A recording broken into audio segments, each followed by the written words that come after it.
আজকে ইতিহাস খুঁজলে দেখা যায় সাধারণত যারা ইসলামের বিরুদ্ধে অবস্থান গ্রহণ করেছে, আল্লাহ পাক রব্বুল আলামিন বিরাট বড় বাহিনী দ্বারা তাদেরকে সায়েজ করে নাই, বরঞ্চ যে যত বড় স্বৈরাচারের ভূমিকা পালন করেছে আল্লাহ পাক রব্বুল আলামিন সবচেয়ে ছোট প্রাণী দ্বারা তাদেরকে সায়েজ করেছে। আজকে আবু জেহেলের মতো এত বড় পাওয়ারফুল নেতা আল্লাহ সাইজ করেছে ছোট দুইটা বাচ্চা দ্বারা। কথা বলেন মাওয়াজার মোয়েস। আমরা সাধারণত জানি যে ছোট বাচ্চা যারা আছে তারাই পানিতে ডুবে মারা যায়, কিন্তু সুযোগ পাইলেও স্বৈরাচারকেও আল্লাহ পানিতে চুবাই মারছে। ফেরাউন কিভাবে মারা গিয়েছিল? সবাই বলেন নমরুদ একবার বাহাদুরি দেখালো। ইব্রাহিম আলাইহিস সালাতু ওয়াস সালামকে বলতেছে, ইব্রাহিম আমি তোমার রবের সাথে একটু যুদ্ধ করতে চাই। ইব্রাহিম আলাইহিস সালাতু ওয়াস সালাম ছোট্ট করে একটা মুচকি হাসি দিয়ে বললেন, আমি তো এইরকম সৈনিকও দেখতে চাই। সুবহানাল্লাহ কন্না। নমরুদ বলতেছে, ইব্রাহিম আমি কি তোমার আল্লাহর সাথে যুদ্ধ করার জন্য প্রস্তুতি গ্রহণ করব? বলে জি করেন। ওই দিন আপনাদের যুদ্ধ দেখার জন্য যদি কোনো দর্শক না পাওয়া যায়, আপাতত আমি ইব্রাহিম সেই দিন থাকবো। সুবহানাল্লাহ কোন। যুদ্ধ যদি করতে হয় তো জায়গা মতো করেন।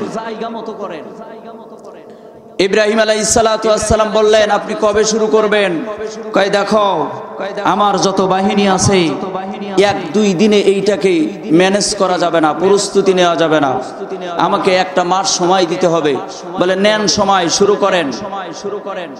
তো মদিনাবাদ বিরাট বড় একটা ফুটবল ময়দানে ডেক ফিস্ট হলো। বৃহস্পতিবার সকাল 10টায় যুদ্ধ হবে। সব গোছগাছ করে রেডি হয়ে গেছে। হস্তি বাহিনী, অশ্ব বাহিনী, পদাতিক বাহিনী, বিভিন্ন প্রকার বাহিনী দিয়ে সুন্দর করে সাজিয়ে ইব্রাহিম আলাইহিস সালাতু ওয়াস সালামের কাছে গিয়ে বলতেছে, ইব্রাহিম কি ব্যাপার? আমি এত সরঞ্জাম করলাম, এত বাহিনী, লক্ষ লক্ষ বাহিনী প্রস্তুত করলাম, কিন্তু তোমার আল্লাহকে তো কোনো বাহিনী প্রস্তুত করতে দেখি না। কিভাবে যুদ্ধ করবে আমার সাথে? বলে আপনি টাইম দিয়েছেন? বলে হ্যাঁ দিয়েছি। বৃহস্পতিবার সকাল 10টা। কয় 10টার সময় ঠিকই তার বাহিনী চলে আসবে। আল্লাহু আকবার বলেন। এবার সুন্দর করে যখন টাইম এসে গেছে, এবার বলতেছে, কই ইব্রাহিম তোমার আল্লাহর কোনো বাহিনী তো দেখি না। বলে 10টা বাজলে আপনি যুদ্ধ শুরু করেন, আল্লাহর সবথেকে ছোট প্রাণী একটু পরেই মশা এসে হাজির হবে। সুবহানাল্লাহ বলেন। তো মশা নাকের কাছে আইসা ঘ্যানর করলে কি ভালো লাগে না খারাপ লাগে? তা আমাদের সামনে আসলে মাঝে মধ্যে মসজিদের ভিতরে যখন নামাজ পড়ি, দুই একজন মশা এত জোরে মশারে পিডান দেয়, পাশে যে দাঁড়ায় এই বেচারাও ভয় পায়। কতক্ষণ না খায়। তো নমরুদ ঠিকই নাকের কাছে যে ঘুরঘুর করতেছে, অমনি মারছে এক থাপ্পড়। থাপ্পড়ের বাতাসে মশা গিয়ে ঢুকছে কোথায়? নাকের ভিতরে। কয় আমার এখন জুতার পিটা শুরু কর। কয় আমার এখন জুতা। আস্তে আস্তে করে মাথার উপরে জুতার বাড়ি শুরু করে দিয়েছে। জুতার বাড়ি মারতেছে তো মারতেছে, এক পর্যায়ে বলতেছে, দেখ এই জুতার কাজ না, ভালো সুন্দর খড়ম দিয়া আমারে পিটা। আল্লাহ পাক রব্বুল আলামিন কেমন দেখেন, পৃথিবীর বুকে যারা স্বৈরাচারের ভূমিকা পালন করেছে তাদেরকেও জুতা পিটা করে বিদায় করে দিয়েছে। দুইটা জিনিস আল্লাহ পাক রব্বুল আলামিন পৃথিবীর ভিতরে বরদাস্ত করে না। এক নাম্বার হলো, যদি কোনো সন্তান পিতা মাতার খেদমত না করে, আল্লাহ পাক রব্বুল আলামিন বলছেন ওকে এই দুনিয়া থেকে আমি বেইজ্জতি করে মৃত্যুবরণ করাই। আর যদি কেউ এই পৃথিবীতে আলেম ওলামা কোরআনের ময়দানকে যারা বাধাস্ত করেছে, যারা বাধা দিয়েছে, আমি আল্লাহ তাদেরকে বেইজ্জতি করে তাড়িয়ে দিয়েছি। আমার দেশের সোনার ছেলেরা চেয়েছিল তার পদত্যাগ। আল্লাহ পাক রব্বুল আলামিন বলছেন আর রহমান ওয়াল আরশিস ইস্তাওয়া, আমি আল্লাহ আমি আল্লাহ তোমরা জমিন থেকে চেয়েছো পদত্যাগ, আমি আল্লাহ চাইছি ওর দেশটা। দেশে আছে না গেছে? সবাই বলেন আছে না গেছে? আমরা ভবিষ্যতে বলে দিতে চাই, যদি বাংলার মসনদে এমন স্বৈরাচারের ভূমিকা দ্বিতীয়বার কেউ ভূমিকা পালন করে, আমরা বিগত সরকারকে 15টা বছর সময় দিয়েছি, আর যারা ভবিষ্যতে আসবে তাদেরকে 6 বছরও সময় দেব না। সতর্ক হয়ে যান। এদেশ যুবকের দেশ, এদেশ ওলামায়ে কেরামের দেশ, এদেশ শাহজালাল শাহপরান অলিউল্লাহ মাকদুমের দেশ। এই দেশে কোন স্বৈরাচারের ভূমিকা পালন করলে তাদেরকে আর ছাড় দেওয়া হবে না। সম্মানিত হাজিরিন, কথা খেয়াল করেন, এই দেশে তারা সম্মান আদায় করার জন্য যতগুলো ফন্দি দরকার সবগুলো ফন্দি তারা এঁটে দিয়েছে, কিন্তু সম্মান অর্জন করতে পেরেছে? বলেন পেরেছে? সম্মানিত হাজিরিন, মুসা আলাইহিস সালাতু ওয়াস সালাম আল্লাহ পাক রব্বুল আলামিনের সাথে কথা বলতেছে। এক পর্যায়ে কথা বলতে বলতে আল্লাহ পাক রব্বুল আলামিন বলছেন, মুসা, পৃথিবীর মানুষ 6টা জিনিস চাই। বলেন তো কয়টা জিনিস চাই?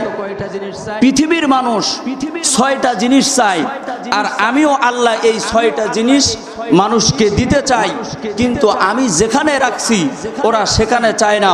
বলো তো মুসা, মুদির দোকানে গিয়ে যদি কেউ স্বর্ণর কেনা বেচা করতে যায় তাহলে সেখানে কি স্বর্ণ পাওয়া যায়? সবাই বলেন পাওয়া যায়? মুসা আলাইহিস সালাতু ওয়াস সালাম আল্লাহ পাক রব্বুল আলামিন বলতেছেন, মুসা, পৃথিবীর মানুষ 6টা জিনিস চাই, আমি আল্লাহ এই 6টা জিনিস মানুষকে আমি আল্লাহও দিতে চাই, কিন্তু আমি আল্লাহ যেখানে এই 6টা জিনিস রাখছি মানুষ সেখানে চায় না, বরঞ্চ অন্য জায়গায় গিয়ে চায়। বলো রে মুসা, এক হাটে যদি কেউ টাকা হারায়, ওই টাকা যদি অন্য বাজারে গিয়া খুঁজে, বলো রে মুসা, এক বাজারে হারানোর পরে যদি অন্য বাজারে যেমন ওই টাকা পাওয়া যায় না, ঠিক তেমনি আমি আল্লাহ যেখানে রাখছি ওইখানে না চাইয়া যদি অন্য জায়গায় গিয়ে চাই, বলো রে মুসা, অন্য জায়গায় গেলে কি কোনোদিন ওই 6টা জিনিস পাওয়া যায়? মুসা আলাইহিস সালাতু ওয়াস সালাম আল্লাহ পাক রব্বুল আলামিন কে ডেকে বলতেছেন, আল্লাহ মানুষ কোন 6টা জিনিস চাই? আল্লাহ পাক রব্বুল আলামিন 1 নম্বরে বললেন, মানুষ এই পৃথিবীর ভিতরে সম্মান চায়। আমরা চাই কি চাই না? বলেন সম্মান চাই কি চাই না? আমরা সবাই সম্মান চাই। আল্লাহ পাক রব্বুল আলামিন বললেন, মুসা, মানুষ সম্মান আদায় করার জন্য নেতার পাশে গিয়ে ছবি তোলে, ফেসবুকে পোস্ট দেয়। বলো রে মুসা, নেতার পাশে ছবি তোলে কি কোনোদিন সম্মান অর্জন করা যায়? বলো রে মুসা, মানুষ দামি পোশাক পরে রাস্তা দিয়ে ভালো একটা ভাব নিয়ে হেঁটে যায়। বলো রে মুসা, দামি পোশাকের ভিতরে আমি কি কখনো সম্মান লুকায়িত রাখছি? মুসা রে দেখো, পৃথিবীর মানুষ সম্মান আদায় করার জন্য কত সুন্দর ফন্দি ফিকার যত রকমের বুদ্ধি দরকার সব বুদ্ধিকে তারা ফলো করে। যেমন আপনি দেখেন, বিগত সরকারের আমলে নিজের আব্বার সম্মান আদায় করার জন্য রাস্তার মোড়ে মোড়ে মূর্তি তৈরি করেছে, ভাস্কর্য তৈরি করেছে। বলেন তো এই জাতির কাছে সম্মান পেয়েছে নাকি আরো অপমানিত হয়েছে? অপমানিত হয়ে গেছে। এত পরিমাণ অপমান হয়েছে যেটা মাইকে বলার মতো না। আপনি খেয়াল করে দেখেন, আল্লাহ পাক রব্বুল আলামিন বলছেন, আমি তো কখনো ভাস্কর্যের ভিতরে, আমি আল্লাহ ভাস্কর্যের ভিতরে কখনো সম্মান রাখি নাই, আমি তো আল্লাহ সম্মান রাখছি। ইয়া আইয়ুহাল্লাযীনা আমানুত্তাকুল্লাহ, আমি আল্লাহ পাক রব্বুল আলামিন সম্মান রাখছি তো তাকওয়ার ভিতরে। হুজুর বলেন সুবহানাল্লাহ। তাকওয়ার ভিতরে। আপনি খেয়াল করে দেখেন, মসজিদের ইমাম সাহেবের কোনো পাওয়ার নাই, মসজিদের ইমাম সাহেবের অর্থ নাই, করি নাই, তারপরেও দেখেন, বলেন তো এলাকার ভিতরে মসজিদের ইমাম সাহেবের কি সম্মানের কোনো কমতি আছে? হুজুরের কত সুন্দর করে দেখেন মাহফিলের ময়দানের সভাপতিত্ব করতেছে, কোনো পাওয়ার নাই, কোনো দল নাই, কিছু নাই, অথচ এলাকার মানুষ তাকে সম্মান দিয়েছে। অথচ সম্মান আদায় করার জন্য এদেশের মুদ্রার ভিতরে দিয়েছে ছবি, এদেশের প্রত্যেকটা অফিস আদালতের ভিতরে দিয়েছে ছবি, এমনকি বাংলাদেশের মেন টার্নিং পয়েন্ট, এই পয়েন্টের গুলোতে আব্বার ভাস্কর্য তৈরি করেছে। আচ্ছা বলেন তো দেখি, ভাস্কর্য তৈরি করার ভিতরে কি কখনো সম্মান পাওয়া যায় ভাই? আমি ছোট্ট একটা উদাহরণ দিতে চাই, বলবো ছোট্ট একটা উদাহরণ। এলাকায় একজন চোর ছিল, মারাত্মক চোর। এলাকায় যত মুরগি সব চুরি করত, ছাগল সব চুরি করত, এমনকি গোয়াল ঘরের গরু পর্যন্ত মাপ পাইতো না, চুরি করে নিয়ে যাইত। এই চুরি করার পরে, আমি কারোর নাম ধরে বললাম না, আবার অনেকেই খেপে যাবে। এই চুরি করার পরে ওই লোকটা মারা গেছে, অনেক সম্পদ রেখে গেছে। তো ওনার ছেলে বলছে যে আমার আব্বা এত চুরি করে যে সম্পদ বানিয়ে গেছে, মানুষ ওনার নামের পেছনে মারা যাবার পরেও বলে চোর। এরম আছে না ভাই? বিভিন্ন নাম ধরে বলে না, কাশেম চোরা, উমুক চোরা, তুমুক চোরা, এরম ডাকে না ভাই? এই চোর নাম আর পাশ থেকে যায় না। তো চিন্তা করে দেখছে যে আমার আব্বার যত অর্থ সম্পদ রেখে গেছে এগুলো আমি দান করব। তো এক মসজিদে গিয়ে দেয় 5,000 টাকা, আরেকটা মাদ্রাসায় গিয়ে দেয় 5,000 টাকা। সব এলাকায় মসজিদ, মাদ্রাসা, খানকা যে যেখানেই আছে মাহফিলগুলোতে বেশি বড় অঙ্কের চাঁদা দেয়, আর বলে আমার আব্বার জন্য একটু দোয়া করবেন। এলাকার মানুষ কয়েকদিন পরে বলা বলি শুরু করে দিয়েছে যে দেখ, ওর আব্বা কিন্তু চোর ছিল, কিন্তু ছেলেটা অনেক ভালো। কি বলছে ভাই? ছেলেটা অনেক ভালো। কিছুদিন পর ওই ছেলে বলতেছে সবাই তো আমারে ভালো বলে, আব্বারে তো ভালো কেউ বলে না। এখন ও চিন্তা করে দেখলেন যে যাক, দান সৎকার করবো না, আব্বাই চুরি করতো, আমি কাল থেকে ডাকাতি শুরু করে দিব। তো এলাকায় মানুষের মাঝে গিয়ে ঠিক যা ঠেকায় ধরার মতো অস্ত্র শস্ত্র যা আছে তাই দিয়ে ঠেকায় ও কয়দিন ডাকাতি শুরু করেছে। এক পর্যায়ে এলাকার মানুষ বলা ধরেছে যে এর ওর বাপ ভালো ছিল। কথা বোঝেন নাই ভাই? সম্মানিত হাজিরিন, আমরা যতটা দেখতেছি 15টা বছর মসজিদ দিয়েছে থানায় থানায়, কত ভালো বাহবা করেছি। এরপর ইসলামী ফাউন্ডেশনের খেদমত করেছে, কিন্তু যখন স্বৈরাচারের ভূমিকা পালন করেছে তখন আমরা বুঝে গেছি ওর বাপ বছর ও বছর, কিন্তু ওর থেকে ওর বাপ ভালো ছিল।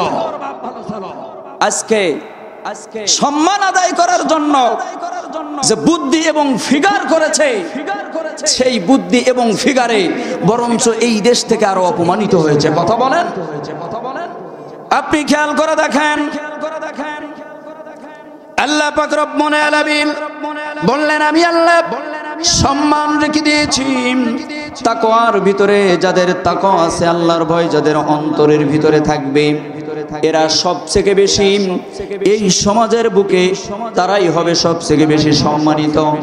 যেমন আপনি ইতিহাসটাকে খুঁজে দেখেন, বড় পীর আব্দুল কাদের জিলানীর নামটা যখন আমরা নেই, বলেন তো সম্মানের সহিত নেই না অসম্মানের সহিত নেই? সম্মানের সহিত। আপনি লক্ষ্য করে দেখেন, আবু বকর সিদ্দিক আল কুরাইশি রাহমাতুল্লাহির নামটা যখন আমরা নেই, সম্মানের সহিত তার নামটা নেই। আল্লামা রুহুল আমিন সাহেব রাহমাতুল্লাহির নামটা যখন আমরা নেই, সম্মানের সহিত নেই। শাহজালাল, শাহ ফরহান, শাহ মাখদুম, শাহ ওলিউল্লাহ নিসারউদ্দিন আহমদ রাহমাতুল্লাহ আলাইহি, আবু জাফর সালেহ রহমাতুল্লাহ আলাই, মহিবুল্লাহ রহমাতুল্লাহ আলাই, চরমনার মরহুম পীর সাহেব হুজুর রহমাতুল্লাহ আলাই, এদের নাম যখন আমরা আমাদের জবানের ভিতরে নেই, সম্মানের সহিত নেই। অথচ দেখেন এদের কোনো ভাস্কর্য কি বাংলাদেশে আছে? আছে নাকি ভাই? কোন ভাস্কর্য এই দেশে পাওয়া যায় না। তাদের কোন কিতাবের ভিতরে তাদের কোন ছবি পাওয়া যায় না। অথচ তাদের যখন নামটা আমরা স্মরণ করি, তাদের নামটা স্মরণ করার ভিতরে আমরা কত সুন্দর করি, সম্মানের সহিত তাদের নামটা আমরা স্মরণ করি। অথচ যারা সম্মান আদায় করার জন্য অফিস আদালতে ছবি দিয়েছে, যারা মূর্তি করেছে, ভাস্কর্য তৈরি করেছে, বলেন তো আজ সেই ভাস্কর্যগুলো কোথায়? এদেশের মানুষ 89% মুসলমানের দেশে কখনো ভাস্কর্য স্থান পায় না। মানুষ যখনই সুযোগ পেয়েছে ইব্রাহিম আলাইহিস সালাতু ওয়াস সালামের, আমাদের জাতির পিতার ভূমিকা পালন করে এ দেশ থেকে ভাস্কর্য নামের মূর্তিগুলোকে দূর করে দিয়েছে। আজকে আপনি দেখেন মুসা আলাইহিস সালাতু ওয়াস সালাম আল্লাহ পাক রব্বুল আলামিনকে বললেন, আল্লাহ 2 নাম্বার কি বলে? 2 নাম্বার মানুষ জ্ঞানী হতে চায়। বলেন তো আমরা যখন কোন রাস্তা দিয়ে চলাফেরা করি, মানুষ নিজেকে একটু জ্ঞানী জ্ঞানী ভাব দিয়ে চলে, কথা বলেন না কেন? জ্ঞানী ভাব দিয়ে চলতে চায়। আপনি লক্ষ্য করে দেখেন আল্লাহ পাক রব্বুল আলামিন বললেন, মুসারে দেখো, মানুষ জ্ঞানী হইতে চায়, জ্ঞানী হওয়ার জন্য কখনো কোন বিজ্ঞানীর পাশে গিয়ে ছবি তুললে জ্ঞানী হওয়া যায় না। জ্ঞানী হওয়ার জন্য বিরাট বড় ভাবসাব দিয়ে চললে কখনো জ্ঞানী হওয়া যায় না। যদি কোনো মানুষ জ্ঞানী হতে চায়, কুল সিহরু ফিল আরদি কাইফা কানা আকিবাতুল মুকাজ্জিবিন। আমি আল্লাহ পাক রব্বুল আলামিন জ্ঞান রেখে দিয়েছি সফরের ভিতরে। যারা সফর করবে কত সুন্দর করে দেখেন, যখন কোন মানুষ এক প্রান্ত থেকে অন্য প্রান্তে চলাফেরা শুরু করে দিবে, যখন পাহাড় অঞ্চলের ভিতরে যাবে, যাওয়ার পর বিরাট উঁচু পাহাড় যখন দেখবে, যখন আল্লাহ পাক রব্বুল আলামিন বললেন কুল সিরু ফিল আরদি, জমিনের ভিতরে ভ্রমণ করো।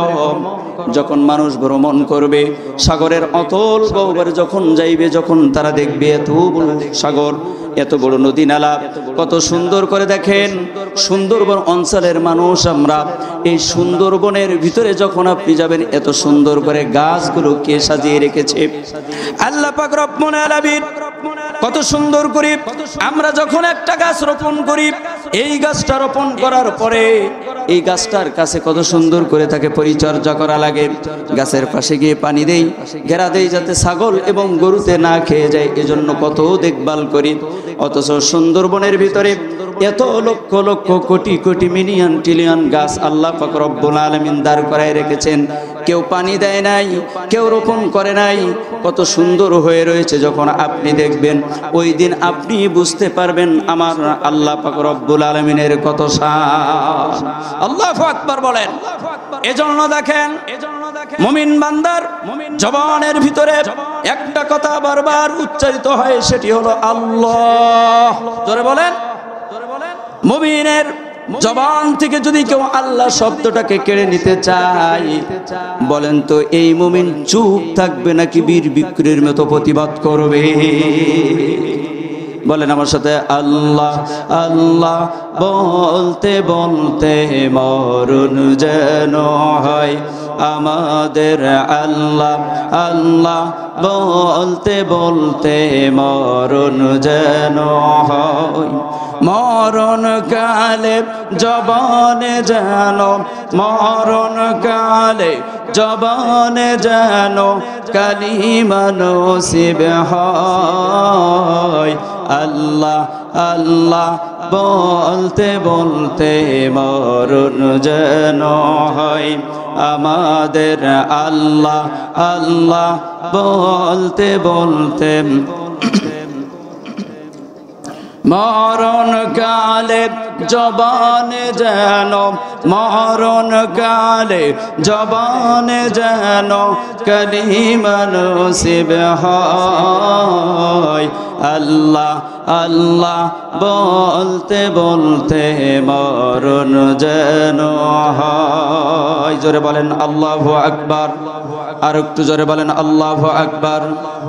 কবর হলো এমন বাড়ি, যে বাড়ির নাই ঠিকানা, এমন অন্ধকার ঘর, যে ঘরের নাই বিছানা।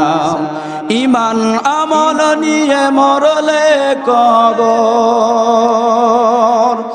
কোরআন হাদিসের আমলে কবর আলোকিত হয়। আল্লাহ আল্লাহ বলতে বলতে মরণ যেন হয় আমাদের। আল্লাহ আল্লাহ বলতে বলতে মরণ যেন হয়। মুনকার নকিরের তিনটি প্রশ্নের জবাব সঠিক হলে কবর থেকে জান্নাত অবধি দরজা যাবে খুলে। আল্লাহু আকবার। মুনকার নকিরের তিনটি প্রশ্নের জবাব সঠিক হলে কবর থেকে জান্নাত অবধি দরজা যাবে খুলে। রোজ হাসরের কঠিন দিনে, রোজ হাসরের কঠিন দিনে নেই কোনো ভয়। আল্লাহ আল্লাহ বলতে বলতে মরণ, আল্লাহ আল্লাহ বলতে বলতে মরণ যেন হয়। মরণ কালে জবানে যেন, মরণ কালে জবানে যেন কালিমা নসিব হয়। আল্লাহ আল্লাহ বলতে বলতে মরণ যেন হয়। বন্ধুরা আমার, বন্ধুরা আমার, মূসা আলাইহিস সালাতু ওয়াস সালামকে আল্লাহ পাক রব্বুল আলামিন এবার 3 নাম্বার বলে দিলেন।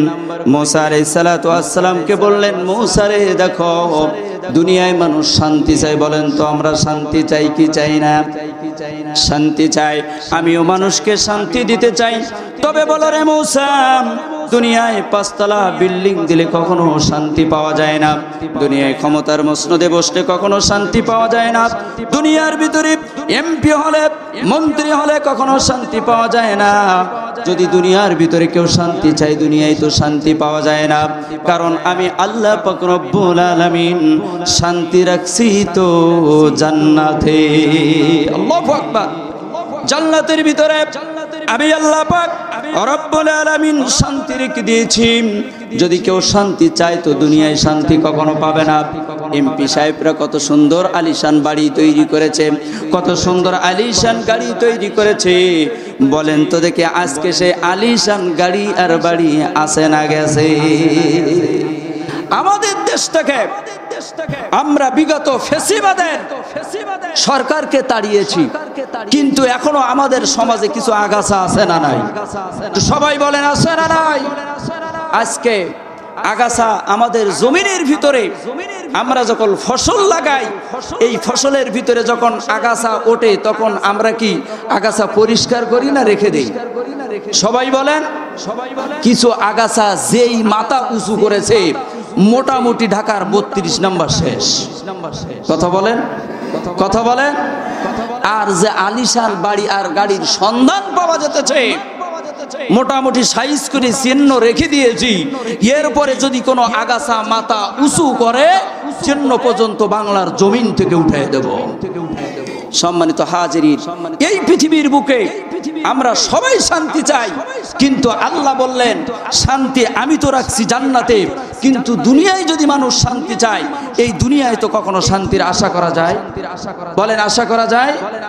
সম্মানিত হাজিরিন, চতুর্থ নাম্বার, আল্লাহ পাক রব্বুল আলামিন মূসা আলাইহিস সালাতু ওয়াস সালামকে বললেন, মূসা দুনিয়ার ভিতরে মানুষ ধনী হইতে চায়। আচ্ছা বলেন তো দেখি ভাই, এই সমাজে ধনী কে হইতে চায় না? সবাই ধনী হতে চায়। আল্লাহ পাক রব্বুল আলামিন বললেন, মূসা আমিও তো মানুষকে ধনী বানাইতে চাই, কিন্তু আমি যেভাবে মানুষকে ধনী বানাইতে চাই মানুষ তো সেভাবে ধনী হতে চায় না।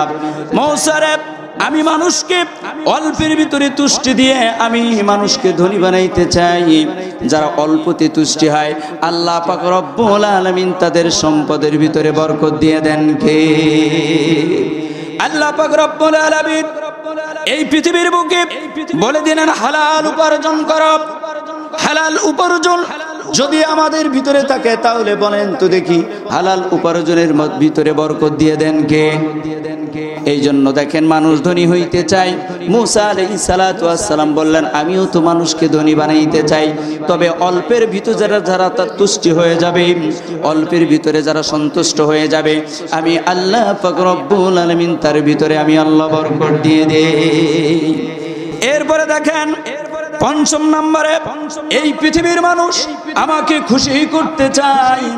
মুসা আলাইহিস সালাতু ওয়াস সালামকে আল্লাহ পাক রব্বুল আলামিন বলতেছেন, দুনিয়ায় মানুষ আমাকে খুশি করতে চায়, কিন্তু আমি আল্লাহ নফসের বিরুদ্ধে যারা জিহাদ করে তাদের জিহাদের ভিতরে আমি খুশি হয়ে যাই।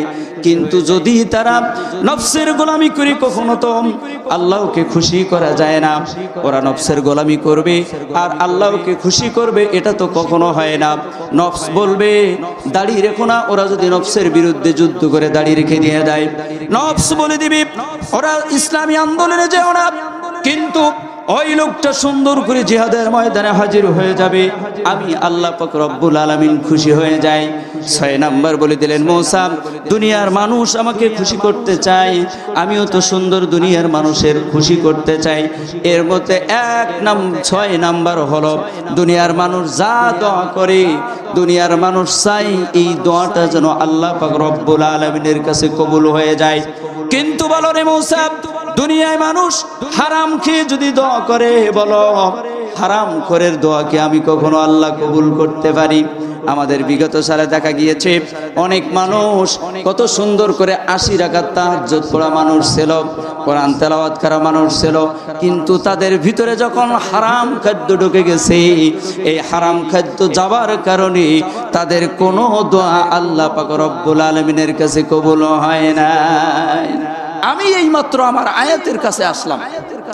আল্লাহ পাক রব্বুল আলামিন বললেন, ইয়া আইয়ুহান নাসু কুলু মিম্মা ফিল আরদি হালালান তাইয়্যিবা ওয়া লা তাত্তাবিউ খুতুওয়াতিশ শাইতান ইন্নাহু লাকুম আদুউম মুবিন। বন্ধুরা আমার, হযরতে হাজ্জাজ ইবনে ইউসুফ একজন স্বৈরাচারের ভূমিকা পালন করেছিল। এই হাজ্জাজ বিন ইউসুফ যখন স্বৈরাচারের ভূমিকা পালন করেছে, এই হাজ্জাজ ইবনে ইউসুফ এলাকার মানুষদেরকে সুন্দর করে উনি দাওয়াত করে করে খাওয়াইতেন। ওনার একজন আলেম ওনাকে ডাক দিয়ে বলছে, হাজ্জাজ, আপনি যে পরিমাণে আলেমদেরকে হত্যা করেছেন, যে পরিমাণে মানুষদেরকে আপনি অত্যাচার করেছেন, যে পরিমাণে আপনি মানুষের উপরে জুলুম নির্যাতন করেছেন, হাজ্জাজ, এই সমাজের আলেম সমাজ যদি তোমার বিরুদ্ধে দোয়া করে, তাহলে তো তোমার এই ক্ষমতার মসনদটা চুরমার হয়ে পড়ে যাবে, তুমি কেমনে থাকবা? হাজ্জাজ বলতেছে, দেখো আমি কত সুন্দর করে দেখেন, আমি আল্লাহ পাক রব্বুল আলামিন আমার ভিতরে বেরেন দিয়ে দিয়েছেন। আমি আমার এই দেশের ভিতরে যতগুলো আলেম আছে, সমস্ত আলেমদেরকে আমি সপ্তাহে একবার নইলে মাসে একবার আমি তাদেরকে দাওয়াত করে করে খাওয়াই, এবং তাদেরকে যে দাওয়াতি মাল আমি যে দাওয়াত করে খাওয়াই, যারা আমার কাছে দাওয়াত খায় আর যারা আমার কাছে আসে না, আমি তাদের বাড়িতে হাদিয়া এবং উপঢৌকন প্রেরণ করে দিয়ে দেই। বলছেন তাহলে এতে লাভ কি? বলে লাভ হলো একটাই, যে আলেমগুলো আমার বাড়িতে দাওয়াত খায় আমি তাদেরকে হারামের মাল খাওয়াই, চুরির মাল খাওয়াই। যারা আমার কাছে আসে না আমি ওদের কাছে হাদিয়া এবং উপঢৌকন প্রেরণ করে দেই। এই মালটাও থাকে হারামের মাল, হয়তো সেই মালটা চুরির মাল থাকে, নাইলে সেটা সুদের মাল থাকে, নাইলে সেটা ডাকাতি করা মাল থাকে।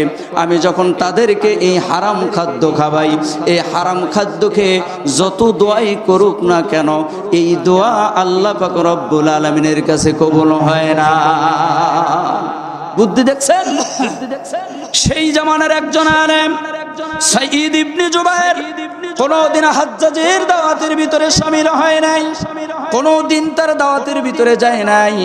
এবার ওই সাইদ ইবনে জুবায়ের যখন যায় নাই, সাইদ ইবনে জুবায়ের একজন শাগরেদ ডাক দিয়ে বলছে, হুজুর হাজ্জাজ এত পরিমাণ নির্যাতন করে, জুলুম করে, আপনি একদিন কেন এই হাজ্জাজের বিরুদ্ধে দোয়া করেন না? তার কারণটা কি? বলে, আমি দোয়া করি, তবে আমার দোয়াটায় আল্লাহ তুমি হাজ্জাজের হেদায়েত দান করে দিয়ে দাও। আমি আজও পর্যন্ত হাজ্জাজের জন্য তার মসনদ ধ্বংস হয়ে যাক, এই দোয়া আমি এখনো পর্যন্ত কোনোদিন করি না। এবার ডাক দিয়ে বলছে, হুজুর আপনি একটু, হাজ্জাজ এত পরিমাণ আলেমদের উপরে নির্যাতন করেছে, আপনি একটু তার বিরুদ্ধে দোয়া করে দিয়ে দেন।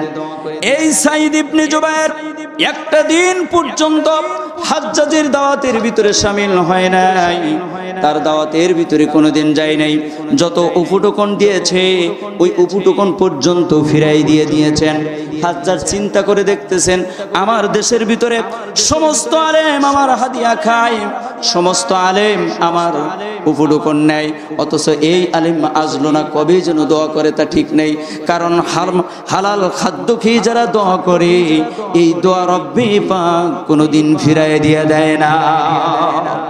হাজ্জাজ এই চিন্তা যখন করতেছেন, সাঈদ ইবনে জুবায়ের এক পর্যায়ে গিয়ে উনি দোয়া করেছেন, আল্লাহ তুমি হাজ্জাজের ধ্বংস দিয়ে দাও। এমন দোয়া করে দিয়েছেন, এই দোয়া করার সাথে সাথে হাজ্জাজের শরীরের ভিতরে জ্বালা উঠে গেছে। সম্মানিত হাজিরিন, আপনি দেখেন হারাম কতটা নিকৃষ্টতম। আল্লাহর নবী নিজের হুজরার ভিতরে বসা, এমন সময় হযরত জিবরাইল আলাইহিস সালাতু ওয়াস সালাম তার ঘরের ভিতরের সামনে দরজার সামনে গিয়ে দাঁড়িয়ে গিয়েছে। যখন দাঁড়িয়ে গেছে, আল্লাহ রাসূল বলতেছে, ভাই জিবরাইল কি ব্যাপার, আমার ঘরের ভিতরে কেন প্রবেশ করো না, তুমি ঢুকে পড়ো। বলছে, ইয়া রাসূলুল্লাহ, ইয়া হাবিবাল্লাহ, আপনার ঘরের ভিতরে আমি কেমনে যাব? আপনার ঘরের ভিতরে হারাম রয়েছে, যেখানে হারাম থাকে সেখানে আমি জিবরিল আমিন তো যাইতে পারি না। আল্লাহ রাসূল সাথে সাথে মা আয়েশা সিদ্দিকাকে ডাক দিয়ে বলছেন, আয়েশা বলো আমার ঘরের ভিতরে হারাম কিভাবে ঢুকলো? বলছে, দেখো আমাদের ঘরের ভিতরে হারাম তো নাই আমার জানা মতে, তবে সকালবেলা একটা কুকুরের ছানা আমার ঘরের ভিতরে ঢুকছিল, মনে হয় ওই কুকুরের লোম আমার ঘরে থাকার কারণে আমার ঘরটা অপবিত্র হয়ে গেছে। আজকে আপনি খেয়াল করে দেখেন, কুকুর এমন একটা প্রাণী, ও যদি শুকনা থাকে, আপনি যদি ভিজা থাকেন, যদি দুইজনের গায়ের ভিতরে স্পর্শ হয়, আপনিও নাপাক ও নাপাক। কত সুন্দর দেখেন, ও হারাম খায়, হারাম খাওয়ার কারণে ও কিন্তু নাপাকি হয়ে গেছে। কিন্তু বিড়ালের দিকে একটু তাকায় দেখেন, বিড়াল এত সুন্দর একটা প্রাণী, ও চুরি করে খাইলেও হালালটা খায়। কথা বলেন। এজন্য যারা হারাম খায়, হারামের ভিতরে হারামের কিছু বৈশিষ্ট্য তাদের ভিতরে পাওয়া যায়। এজন্য কত সুন্দর করে দেখেন, এই সমাজে গরিবের অর্থ যারা মেরে খেয়েছে, গরিবের টাকা যারা মেরে খেয়েছে, আমরা দেখেছি বিগত 15টা বছর তাদের ভিতর থেকে শুধু হিংস্র ছাড়া অন্য কিছু প্রকাশ পায় না। কথা বলেন। আহমদ ইবনে লাহোরী, উনি এমন একজন মানুষ ছিলেন যে ভাতের ভিতরে হাত দিলে ওটা হালাল না হারাম উনি বুঝতে পারতেন।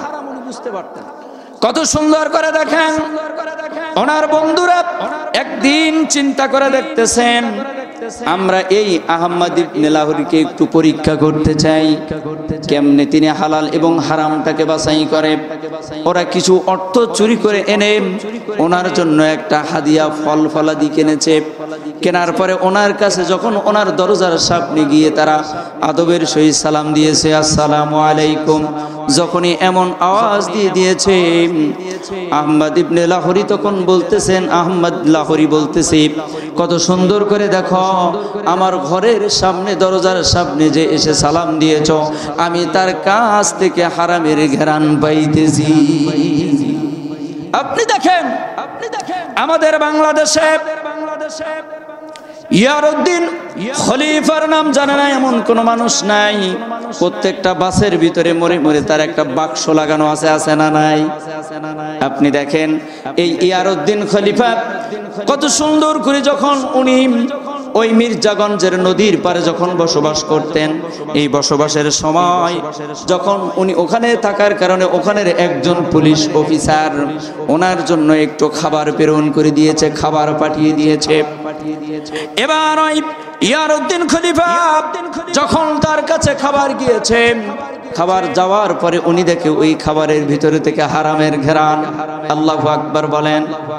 আমরা যেমন খাবারে হাত দেওয়ার পরে গরম আছে কি ঠান্ডা আছে এটা আমরা যেমন বুঝতে পারি, ঠিক তেমনি যারা আল্লাহওয়ালা মানুষ ছিলেন, আল্লাহওয়ালা মানুষ খাবারের সামনে আসার সাথে সাথে তারা বলে দিতেন এটা হারাম নাকি হালাল। এজন্য দেখেন আমরা তো সামনে আসলে সব কাই কোনটা হালাল কোনটা হারাম আর বাসি না। আর মসজিদে গিয়ে চোখের পানি ছেড়ে দিয়ে দোয়া করি, আল্লাহ আমাদের ফরিয়াদটাকে কবুল করে নিয়ে নাও। কিন্তু যত দোয়ায় আমরা করছি না কেন, হারাম খাওয়ার কারণে আমাদের দোয়া আল্লাহ পাকের কাছে কবুল হয় না। খারাপ লাগতেছে ভাই, খারাপ লাগতেছে, খারাপ লাগতেছে। কিছু কিছু মানুষ দেখতেছি পেছন দিক থেকে ওঠানামা করতেছেন। দেখেন দেখেন কিছু কিছু মানুষ আছে দেখবেন প্রচুর পরিমাণে পান খায়, আছে না নাই? সবাই বলেন আছে না নাই? এরপর কিছু কিছু মানুষ আছে বিড়ি খায়, আছে না নাই? এমন কিছু মানুষ দেখবেন আছে সমাজে যে এত পরিমাণ পান খায় যে ছাগলেও অত খায় না, আছে না নাই? বলেন আছে না নাই? আমার মসজিদের মুয়াজ্জিন আমারে বলছে একদিন, হুজুর আমি আপনার সাথে একটু মাহফিল সফরে যেতে চাই। আমি বললাম ঠিক আছে, তো চলেন আমার সাথে। তা আমার প্রোগ্রাম পড়েছে বাকেরগঞ্জ, বরিশাল থেকে যখন প্রোগ্রাম করে আমি নতুল্লাবাস বাস স্ট্যান্ড থেকে বাসে উঠলাম, ওঠার পরে ডাইরেক্ট খুলনার গাড়ি। তো আমি উঠলাম, উনি ওঠার পরেই বলতেছে ইসরে একটা ভুল করে ফেললাম। আমি বললাম ভাই কি ভুল করেছেন? বলে আমার সেই পান নিতেই মনে নাই। কি নিতে মনে নাই? পান নিতেই মনে নাই। এখন কিছুক্ষণ পর আমি বললাম ঠিক আছে ভাই টেনশন নিয়েন না, আপনি বসেন। আমরা এই তো খুলনায় গিয়েই আপনি যত পান লাগে আপনি নিয়েন, কোনো সমস্যা নাই। তো এবার কিছুক্ষণ পর উনি আমার কানে কানে বলতেছে হুজুর আমি আর থাকতে পারতেছি না। এত পরিমাণ পানের টান ওনার লেগে গেছে। তা আমি বললাম দেখেন এখন আপনি না থাকতে পারলেও কি করার আছে বলেন, গাড়ির ভিতরে তো আর পান পাওয়া যাবে না। তো বলছে হুজুর আপনি একটু ড্রাইভারের বলেন না যাতে ড্রাইভার গাড়িটা একটু থামায়। আচ্ছা ভাই বলেন তো পান খাওয়ার জন্য কি গাড়ি কখনো থামে? বলেন সবাই থামে? এখন আমি বললাম দুষ ভাই আপনি বসেন না, এই তো কিছুক্ষণ পরেই আমরা চলে যাব, আপনি তখন নিয়েন, কোনো সমস্যা নেই। তো বলতেছে হুজুর দেখেন আপনি তো পান টান খান না, আপনি বুঝবেন না, আমার এখন পান না হইলেই আর হবে না, এখন কি করব বলেন। কিছুক্ষণ পরে দেখলাম যে উনি ওনার পানের যে থলি ছিল এই থলির ভিতর থেকে একটু তামাক আর একটু চুন বের করে মোটামুটি গাঁজা ডলার মতো শুরু করে দিয়েছে। আমি বললাম কি শুরু করলেন? আপনি কি করতেছেন? কয় দেখেন আমি আর থাকতে পারতেছি না। কিছু কিছু মানুষ আছে দেখবেন সকালবেলা চার দোকানে বসে চা খায়, আর একজনের যখন চার প্রয়োজন হয় তখন আস্তে আস্তে দোকানে গিয়ে বলে ভাই আপনি কি চা খাচ্ছেন নাকি? তখন ওই ভাই বাধ্য হয়ে বলে ভাই আপনি কি একটা খাবেন? কয় তাহলে একটা দেন খাই, আছে না নাই? তো খায়। তো এইবার কিছুক্ষণ পরে আমার ঠিক বাম পাশ থেকে এক মহিলা একটা পানের ঠোঙ্গা বের করছে, পানের পলিথিন বোঝেন তো, পলিথিন বের করছে। এইবার তো বলেন তো একে চুপচাপ কইরা রাখছি, আর সামনে যদি বের করে পান তার উপায় আছে ভাই? আর কি আটকানোর উপায় আছে? তো এইবার আরো ছটপট শুরু করে দিয়েছে। এবার বলতেছে হুজুর একটু চাই দেন না। আমি বললাম দেখেন আমি বিভিন্ন জায়গায় ওয়াজ-নসিহত করে বেড়াই, আজকে যদি আপনি যদি এই কথা বলেন ওনার কাছ থেকে পান চেয়ে দিতে, আর এই ঘটনা যদি কেউ দেখে আমার ইজ্জত থাকবে? বসেন না চুপ করে, আমি পারবো না। কয় তাহলে আপনি এই পাশে আসেন। আমি বললাম তাও ভালো। ও পাশে গেলাম, ওনাকে দিলাম একেবারে বাসের, আমি চলে গেলাম জালনার সাইডে, আর বাসের ভিতরে সাইডে আমি আমার মুয়াজ্জিনকে দিয়ে দিলাম। এবার মুয়াজ্জিন ওই মহিলাকে বলছে আফা আপনি কাঁচা সুগুরি খাচ্ছেন না শুকনা সুগুরি খাচ্ছেন? আচ্ছা বলেন তো দেখি। এবার আফাই বলতেছে যে ভাই আমি তো কাঁচা সুগুরি খাচ্ছি, আপনি একটু খাবেন নাকি? তাহলে একটু দেন। মোটামুটি কি বাঁচা গেছে না? এরাম চাখোর, পানখোর আর বিড়িখোর যাদের আছে ভাই, কষ্ট করার দরকার নেই, আপনার এমনিতেই ছুটি। খেয়াল করেন, ইয়ারউদ্দিন খলিফা যখন ওখানে বসে গেছে, পুলিশ অফিসার ওনার জন্য একটা দুপুরের খাবার টিফিন ক্যারি করে পাঠিয়ে দিয়েছে। টিফিন ক্যারির খাবার নিয়ে যখন উনি বসে গেছে, এবার যাওয়ার পরে যেই করেছে সেই দেখা হারামের ঘ্রাণ পাওয়া যায়। সুদের টাকার মাছ কেনা, সুদের টাকার চাউল কেনা, উনি খাবারের ভিতরে হাত দেয় না। নদীর পাড়ে বসে এবার মাছকে, কই মাছকে ডেকে বলতেছে, মাছ রে দেখ, আমি তো চেয়েছিলাম তোকে আমি খাবো, কিন্তু বলো রে মাছ, আমি কেমনে তোরে খাই? হারামের টাকার খাদ্য তো ইয়ারউদ্দিন খলিফা কখনো ভক্ষণ করে না। এবার সুন্দর করে যখন ওই মাছটাকে নিয়ে বলতেছে, মাছ রে, আমি যেহেতু খাইতে পারলাম না, আল্লাহর নিয়ামত তো নষ্ট করা যায় না। মাছ, তুই যে নদীর মাছ, ওই নদীর ভিতরে তুই জ্যান্ত হয়ে চলে যা। আল্লাহু আকবার। ইয়ারউদ্দিন খলিফা যখনই এমন কথা বললেন, এই কথা বলার সাথে সাথে ওই মাছ প্রাণ ফিরে নদীর ভিতরে চলে গেছে। এই দৃশ্য একটা দফাদার দিকে ফেলছে, দেখার পরে সোজাসুজি ওই পুলিশ অফিসারকে গিয়ে ইনফর্ম করছে যে দেখেন, আপনি যে খাদ্য ইয়ারউদ্দিন খলিফাকে দিয়েছিলেন, ইয়ারউদ্দিন খলিফা ওই খাদ্য না খেয়ে বরঞ্চ ওই খাদ্য সে নদীর ভিতরে ফেলাই দিয়েছে। পুলিশ বিচার অনেক রাগান্বিত হয়ে এবার ওই ইয়ারউদ্দিন খলিফার কাছে আসলেন। আসার পরে বললেন, ও খলিফা, কি ব্যাপার, তুমি আমার খাদ্য কেন খাও নাই? বলে, দেখেন, আমি আপনার খাদ্য এ কারণে খাই নাই, আপনার খাদ্য থেকে হারামের ঘ্রাণ পাওয়া যাইতেছে। হারাম খাদ্য যাদের ভিতরে থাকে, হারামের বৈশিষ্ট্য তাদের ভিতরে পাওয়া যায়। কুকুর হারাম খায়, ডাকটাও ঠিক হিংস্র প্রাণীর মতো তার ডাকের আওয়াজ শোনা যায়। যারা দুনিয়ার বুকে সুদ খায়, ঘুষ খায়, জেনা ব্যভিচারের ভিতরে যাদের জীবন কাটে, দেখবেন তাদের আচরণটা অনেকটা রুক্ষ টাইপেরই হয়। কথা বলেন। এজন্য আমি ওই খাদ্য খাই নাই। বলে, তুমি যেহেতু ওই খাদ্য খাও নাই, কোনো কথা নাই, আমার খাদ্য আমাকে ফিরাই দিতে হবে। যদি তুমি আমার খাদ্য আমাকে ফিরাই দিতে না পারো, আমি পুলিশ অফিসার তোমাকে গাইবি মামলার আসামি বানাবো। আমাদের দেশে দেখেন, এমন একটা সময় ছিল যে সমাজের ভিতরে গাইবি মামলারও আওয়াজ পাওয়া গেছে। কথা বলেন না কেন?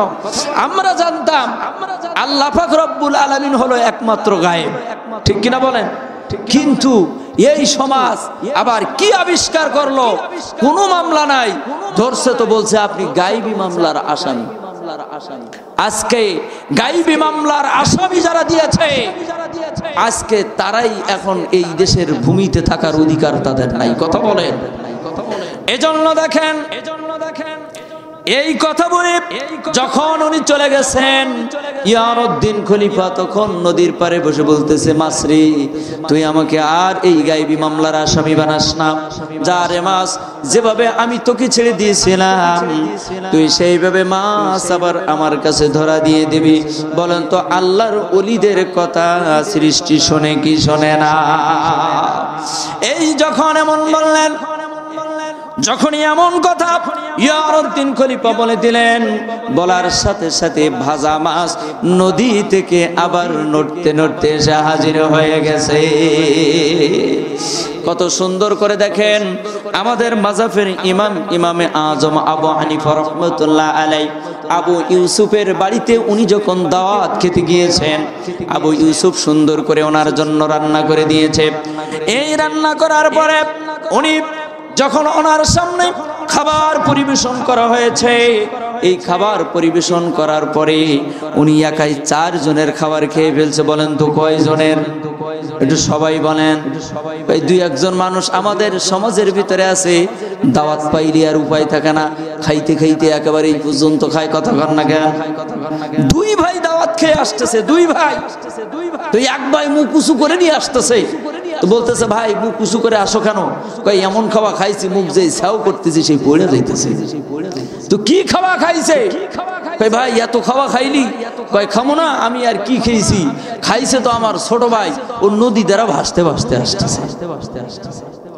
এজন্য দেখেন, খাদ্য খাবার সুন্নাত তরিকা হলো তিনটি। আল্লাহর নবী বলে দিলেন, খাদ্য যখন আপনি খাইবেন তখন আপনি 1 ভাগ থাকবে খাদ্য, 2 ভাগ থাকবে পানি, আর 3 ভাগ জায়গাটা হলো ফাঁকা জায়গা থাকবে। এইভাবে খাওয়াটা হলো সুন্নাত। কিন্তু ইমামে আজম আবু হানিফা রাহমাতুল্লাহ আলাই উনি যখন ওনাকে খাদ্য দিয়েছেন, একাই 4 জনের খাবার খেয়ে ফেলছে। যখন 4 জনের খাবার যখন একাই খেয়ে ফেলছে, ভিতর থেকে আবু ইউসুফের কন্যা ডাক দিয়ে বলতেছে, কি ব্যাপার আব্বা, আমাদের দাদা এত পরিমাণ খাদ্য কিভাবে খাইলো, এত পরিমাণ খানা কিভাবে খাইলো, ব্যাপারটা কি? এবার ডাক দিয়ে বলতেছেন, দেখো আমি এত পরিমাণ খাবার খাইলাম এই কারণে, যখন আমি তোমার বাড়িতে আসলাম, আসার পরে যখন করেছি যে সেই খাদ্য আমি ইমামে আজম আবু হানিফাই খেয়ে ফেলেছি। বলেন তো হালাল খাদ্যের ভিতরে বরকত দান করে দিয়ে দেন কে? কত সুন্দর করে দেখেন আল্লাহর নবী যখন রাষ্ট্রীয় মসনদের ভিতরে উনি যখন বসা ছিলেন, এই রাষ্ট্রীয় মসনদে বসাকালীন সময় উনি ওই রাষ্ট্রীয় তহবিল থেকে যে বেতন পেয়েছেন, এই বেতন অল্প একটু জব পেয়েছে, এরপর অল্প কিছু একটা গোস্ত পেয়েছে। এই গোস্ত এবং জব যখন আল্লাহর নবী সুন্দর করে মা আয়েশা সিদ্দিকার কাছে প্রেরণ করে দিয়েছেন, দিয়ে বলছে, আয়েশা দেখো বহুত দিন পর্যন্ত দুজনে পেট ভরে খাই না রে আয়েশা, আজকে এই যে রাষ্ট্রীয় কোষাগার থেকে আমি যে গোস্ত পেয়েছি, আমি যে জবের আটা পেয়েছি, এটা আমি তোমার কাছে দিয়ে দিলাম। সুন্দর করে এই জব তুমি সুন্দর করে পালিশ করবা, পিসবা, 2 নাম্বার গোস্তটাকে রান্না করবা। রান্না করার পরে যখন এই 2টা নিয়ে তুমি প্রস্তুত থাকবা, আজকে 2 জনে পেট ভরে খাবো। মা আয়েশা সিদ্দিকা নিজের হাত ধরে ওই জবটাকে সুন্দর করে পিষলেন এবং সুন্দর করে গোস্ত রান্না করে বিশ্বনবীর জন্য অপেক্ষা করতেছেন। আচ্ছা বলেন তো দেখি, বর্তমান সময়ে আমাদের মা বোনেরা কি অপেক্ষা করে? করে ভাই, করে? বরঞ্চ বলে যখন অপেক্ষা করতেছেন, এমন সময় একজন ভিখারি এসেছেন, আসার পরে বলতেছেন, মা বাড়িতে কেউ আছেন নাকি? মা আয়েশা সিদ্দিকা জবাব দিলেন, হ্যাঁ আমি বাড়িতে আছি। বলে, মা আমি 3 দিন পর্যন্ত অনাহারে জীবন কাটাইতেছি, মা যদি আপনার বাড়িতে কোনো খাদ্য থাকে, খাবার থাকে, তাহলে আমাকে একটু খাওয়াবেন। কত সুন্দর করে দেখেন মা আয়েশা সিদ্দিকা চিন্তা করে দেখলেন, আমার কাছে যে খাদ্য রয়েছে, আমার কাছে যা রয়েছে, যদি আমরা আজকে 3 জনে ভাগাভাগি করে খাই, তাহলে এই 3 জনে সুন্দর করে একেবারে পেট ভরে খেয়ে নিতে পারবো। অতএব আসেন আপনাকে আমি খাদ্য পরিবেশন করে দিয়ে দেই। এবার যখন ওনাকে খাদ্য দিয়েছেন, তো উনি খেয়ে ফেলেছে। বলছে, মা আর একটু হবে নাকি? বলে, হবে। তো খেয়ে ফেলেছে। আবার বলছে, মা আর একটু হবে নাকি? হ্যাঁ। তো দিতে দিতে যা রান্না করেছে, যা ছিল সব কিছু ওই ভিখারিকে দিয়ে খেয়ে ফেলাইছে। আল্লাহর নবী এবার যখন রাষ্ট্রীয় কাজ করে যখন উনি বাড়িতে আসলেন, আসার পরে মা আয়েশা সিদ্দিকাকে ডাক দিয়ে বললেন, আয়েশা বলো তো দেখি, আজকে আমি তো রাষ্ট্রীয় কোষাগার থেকে তোমাকে যে খাদ্য আমি প্রেরণ করেছিলাম, যে গোস্ত প্রেরণ করেছিলাম, আমি যে জব আমি তোমার কাছে প্রেরণ করেছিলাম, জবের আটা দিয়ে তুমি রুটি তৈরি করেছো কিনা? এরপরে তুমি সুন্দর করে সেই গোস্ত রান্না করেছো কিনা বলো। মা আয়েশা সিদ্দিকা বলছে, হুজুর আমি রান্না করেছিলাম, কিন্তু এমন সময় এমন একজন ক্ষুধার্ত মানুষ আমার বাড়িতে আসলো। ওই ক্ষুধার্ত মানুষ আসার কারণে আমি যা ছিল দিতে দিতে সব ওই ভিখারিকে দিয়ে খাওয়াইয়া দিছি। বলেন, আমরা যখন বাইরে কোনো জায়গায় কাজ করি, দুপুরে কাজ করার পরে বাড়িতে আসার পরে যদি আমাদের স্ত্রীরা বলে যে যা খাদ্য ছিল সব দিয়ে খাওয়াইছি, বলেন তো পিঠ বাঁচবে? কতক্ষণ না খা ওর আর পিটানো কি মাপ হবে? অথচ আল্লাহর নবী কিছু বলেন নাই, ডাক দিয়ে বলছে, আয়েশা চিন্তার কোনো কারণ নাই, চলো যা আছে আজকে 2 জনে মুছে মিশেই খেয়ে নেব। এই কথা বলে আল্লাহ রসুল মা আয়েশা সিদ্দিকার ডান হাতটা আল্লাহ রসুলের এই বাম বগলের ভিতরে নিয়ে নিয়েছে। এটা মহব্বত। আমাদের স্ত্রীদের ভিতরে এখন আর মহব্বত খুঁজে পাওয়া যায় না, যায় ভাই? আল্লাহর নবী হুজরার ভিতরে ঢোকার আগে সুন্দর করে মা আয়েশা সিদ্দিকাকে ডাক দিয়ে বলতেন, মা আয়েশা আসসালামু আলাইকুম। আচ্ছা বলেন তো দেখি, আমরা কি আমাদের স্ত্রীদের সালাম দেই? দেই ভাই? সালাম দেই না। আমাদের সমাজে সালাম নাই, আমাদের পরিবারে সালাম নাই, অথচ কত সুন্দর আল্লাহর নবী বলে দিলেন আসসালামু আলাইকুম যে বলবে, এই সালাম দেওয়াটা হলো সুন্নাত, আর সালামের জবাব দেওয়া হলো ওয়াজিব। কথা বলেন না কেন? আজকে শুধু জবাব দিলে হবে না, সুন্নাত তরিকা হলো যে ব্যক্তি সালাম দিবে তার থেকে একটু বাড়াই দেওয়া। কথা বলেন? যে বলবে আসসালামু আলাইকুম, জবাবকারী তাকে একটু বাড়াই দেবেন ওয়া আলাইকুমুস সালাম ওয়া রাহমাতুল্লাহ। এই সালামের বিধানটা যদি আমাদের সমাজে জারি থাকতো, আজকে আমাদের সমাজের ভিতরে দুর্নীতি থাকতো না। আজকে আপনি বলেন আসসালামু আলাইকুম ভাই, আপনার উপরে শান্তি বর্ষিত হোক, আপনি যার শান্তি চাইলেন তার মাথার উপরে কি লাঠি মারতে পারবেন? বলেন পারবেন? আজকে আপনি তাকায় থাকেন, সালামের হাদিসটাকে আপনি যদি অনুসরণ করেন, আজকে সুন্দর করে একজন আপনাকে 10,000 টাকা ধার দিয়েছে, আপনি প্রস্তুত থাকবেন যে উনি যদি কখনো বিপদে পড়ে আমি 15,000 টাকা ধার দেবো।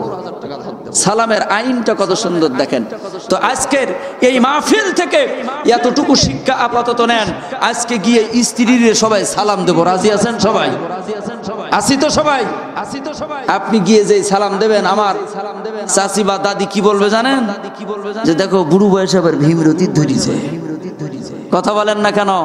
কারণ এই প্রচলন আমরা আমাদের সমাজে রাখিনি।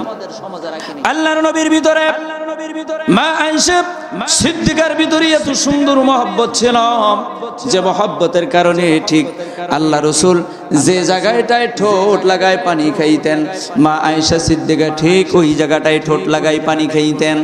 কত সুন্দর করে দেখেন, এমন সুন্দর করে একেবারে ঠিক সেই জায়গায়। এই ওয়াজ আমি এক জায়গায় করলাম বাগেরহাটে। এই ওয়াজ করার পরে একজন মহিলা ঠিক যখন খাইতে গেলাম, এই খাবার রুমের ভিতরে রুমের দরজার পাশ দিয়ে বলতেছে, হুজুর আমরা তো এই আমলটাও করতে চাই, তো বলেন আমরা কিভাবে এই আমল করব? আপনার ভাই যে জায়গায় ঠোঁট লাগাইয়া পানি খায় ওই জায়গায় 40 দিন পর্যন্ত বিড়ির গন্ধ পাওয়া যায়। বোঝেন নাই মনে হয়? দেখেন কেমন এই আমল কিভাবে করব। এজন্য দেখেন আমাদের সবচেয়ে বড় যে বিষয়টা হলো হালাল খাদ্য যদি আপনি না খান, ইবাদত আল্লাহর কাছে যায়। হালাল খাদ্য দরকার। খবরদার, ইয়া আইয়ুহান নাস কুলু মিম্মা ফিল আরদি হালালান তাইয়্যিবা।